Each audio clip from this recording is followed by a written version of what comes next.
ধান কাটার হারভেস্টার কিংবা চায়না কোনো মেশিন কিনতে গেলে যেখানে 10 লক্ষ থেকে 15 লক্ষ টাকা খরচ হয়, ঠিক সেই মুহূর্তটাতে মাত্র 50,000 টাকা খরচ করে বানিয়ে ফেলেছেন ধান কাটার এক নতুন মেশিন।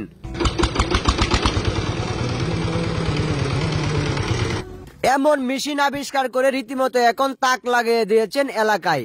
মাত্র 50,000 টাকায় এত সুন্দর একটা মেশিন, যেটা অনায়াসে 1 ঘন্টায় 4 থেকে 5 কাঠা জমি কাটতে পারে।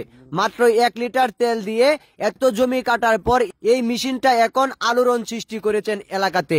সবাই এখন এটা দিয়ে ধান কাটা শুরু করেছেন।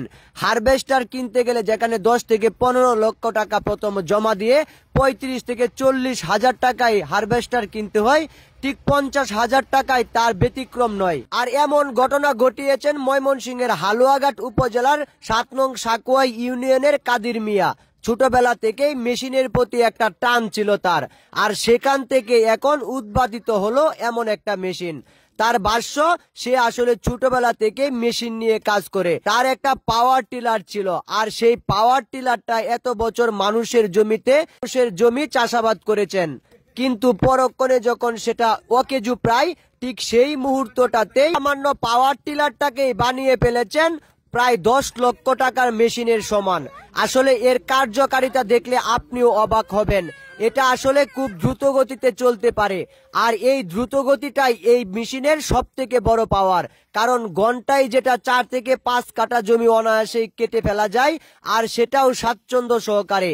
এমন পরিস্থিতির ভিতরে এখন সে রীতিমতো ভাইরাল, কারণ এমন প্ল্যান, এমন বুদ্ধিতে এখন আলোড়ন সৃষ্টি করেছে। আমাদের বাংলাদেশের আনাচে কানাচে এমন উদ্যোক্তা রয়েছে যারা এমন মেশিন বানাতে ব্যস্ত, কিন্তু সেগুলা প্রকাশ হয় না। আর প্রকাশ হয় না বলেই তারা এখন লুকোচরে। আসলে তাদেরকে দিয়ে বাংলাদেশের অনেক কিছুই অনেক কিছুই করা সম্ভব। কারণ বিজ্ঞানী হতে গেলে অনেক কিছুর প্রয়োজন হয়, মাথার জ্ঞানের প্রয়োজন হয়।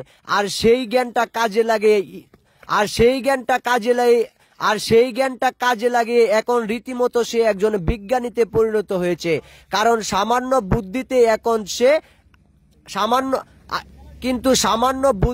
এখন সে এলাকায়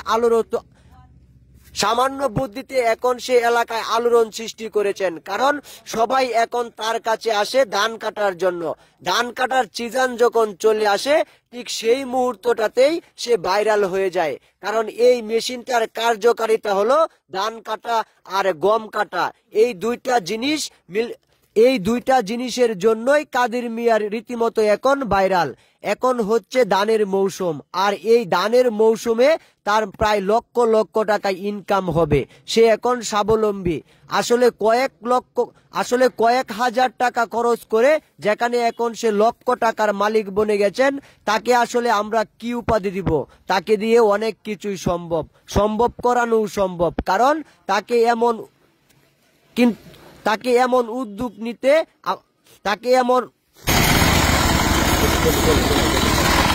ভাই আর আজ তো